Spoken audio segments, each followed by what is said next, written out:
છોટાઉદેપુર જિલ્લાને નવી 10 શાળાઓની ગુજરાત સરકાર તરફથી ભેટ મળી।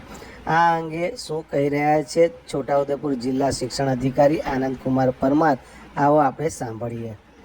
નમસ્કાર। ગુજરાત સરકારના શિક્ષણ વિભાગ દ્વારા સમગ્ર રાજ્યની અંદર હયાત પ્રાથમિક શાળાઓની અંદર આરએમએસએ 200 કમ્પોઝિટ શાળાઓ મંજૂર કરવામાં આવેલી છે। આ 200 શાળાઓ પૈકી અત્રેના છોટાઉદેપુર જિલ્લાની અંદર કુલ 8 શાળાઓને મંજૂરી આપવામાં આવેલી છે।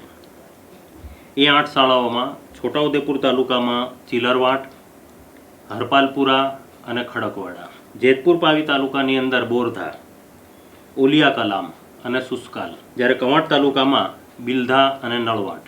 આમ અત્રેના જિલ્લામાં આરએમએસએ કમ્પોઝિટ 8 શાળાઓને મંજૂરી 2026-27ના વર્ષમાં રાજ્ય સરકાર તરફથી મળેલી છે।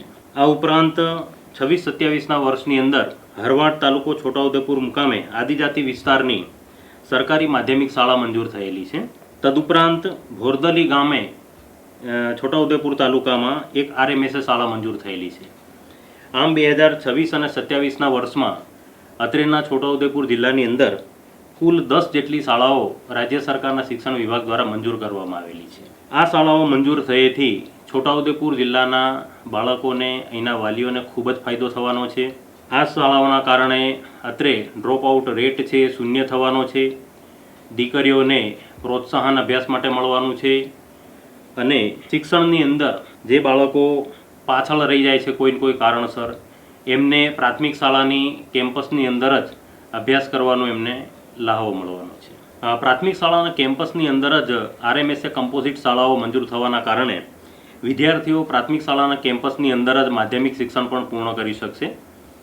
છોટાઉદેપુર જિલ્લાવાસીઓને મારો નમ્ર અનુરોધ છે, નમ્ર અપીલ છે કે રાજ્ય સરકારના શિક્ષણ વિભાગ તરફથી જે નવી શાળાઓ આપણા જિલ્લાને મળેલી છે એ શાળાઓનો યોગ્ય પ્રચાર પ્રસાર થાય, વિદ્યાર્થીઓ સુધી અને જન સુધી એની માહિતી પહોંચે અને વધુને વધુ આજુબાજુના ગામના બાળકો એ શાળાનો લાભ લઈ શકે એવો પ્રચાર અને પ્રસાર કરવા માટે કરીને જિલ્લા શિક્ષણાધિકારી કચેરી વતી હું હાર્દિક અપીલ કરું છું।